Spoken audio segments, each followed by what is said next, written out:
కోట్లు ఉందనుకోండి, మూ 3,000 కోట్ల రూపాయలు అప్పు చేసుకోవాలి. అదే 10 లక్షల కోట్లు ఉంటే 30,000 కోట్లు అప్పు చేసుకోవాలి. 20 లక్షల కోట్లు ఉంటే 60,000 కోట్లు అప్పు చేసుకోవచ్చు. 90 లక్షల కోట్లు ఉంటే అప్పుడు ఏది 9 మూళ్ళు అక్కడ తీసుకోవడానికి వీలుంటుంది. ఇక్కడ ఏది 3% లెక్కన ఇక్కడ అంత ఉందా మన దగ్గర. ఇక్కడ ఇప్పుడున్న లెక్క ప్రకారం జిఎస్టిపి 12 లక్షల కోట్లు 15 లక్షల కోట్లు చూపెడుతున్నారు. ఇప్పుడు ఈ ప్రభుత్వమైనా 3% కదా చేయగలిగేది అప్పు. దాంట్లో 45,000 కోట్లు అప్పు చేయగలుగుతుంది. కానీ 3 లక్షల కోట్లు అప్పు చేశారని వైసీపీ వాళ్ళు చెప్తున్నారు. ఎట్లా సాధ్యం? వెంటనే అంటారు అదేది కార్పొరేషన్లు అంటారు. కార్పొరేషన్లతో ప్రతి ఏడాది 2 లక్షల కోట్లు రావు కదా. మొత్తం మీద 5 ఏళ్లలో 2 లక్షల కోట్లు అప్పు తీసుకోగలుగుతారు.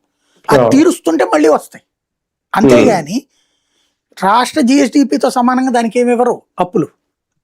బేసిక్ గా ఆ సంస్థకు వచ్చే ఆదాయం, ఫర్ ఎగ్జాంపుల్ మద్యం కార్పొరేషన్ ఉందండి, దానికి ఏడాదికి 30,000 కోట్లు అప్పు వస్తుంది, ఇదే సంపాదన వస్తుందంటే 15,000 కోట్లు అప్పిస్తాడు వాడు. అంతేగాని 30,000 కోట్లు వస్తుంది కదా అని చెప్పేసి 1,00,000 కోట్లు అప్పియడు ఎవడు కూడా, ఏ బ్యాంకోడు కూడా. ఇది ఫినామినా. ఇప్పుడు సమస్య ఏమైపోయిందంటే గతంలో చంద్రబాబు చేసిన అప్పులు, ఆ అప్పుల మీద వడ్డీతో పాటు కిస్తీ జగన్ తీర్చాడు. జగన్ టైంలో అప్పులు ప్లస్ కిస్తీ ఇప్పుడు చంద్రబాబు తీరుస్తున్నాడు. ఈ అప్పుల సంఖ్య పెరగడం వల్ల కిస్తీ పెరుగుతుంది. కిస్తీ పెరగడం వల్ల అంటే వడ్డీతో సహా, వడ్డీ ప్లస్ అప్పులో అమౌంట్ కూడా కట్టాలి కదా.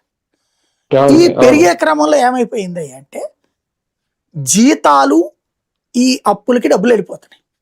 మన సుప్రీంకోర్టు అంది అదే కదా, సంక్షేమాల పేరుతో